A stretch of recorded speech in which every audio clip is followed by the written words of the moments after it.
Start.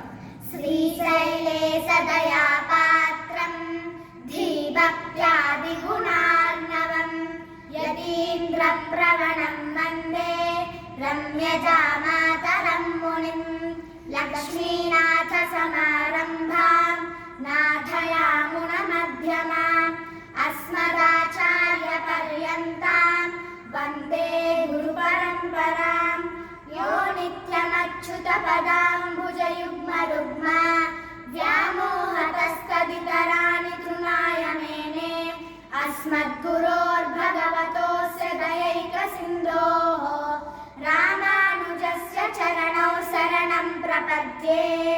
माता पिता युवतयस्तनया विभूतिः सर्वं यदेव नियमेन मदन्वयानाम् आद्यस्य नः कुलपतेर्वकुलाभिरामं श्रीमत्तदङ्घ्रियुगलं प्रणमामि मूर्ध्ना भूतं सरस्य महदाह्वय भट्टनाथ श्रीभक्तिसारकुलशेखर योगिवाहान् भक्ताङ्घ्रिरेणुपरकालयतीन्द्रविश्रान् श्रीमत्पराङ्कुशमुनिं प्रणतोऽस्मि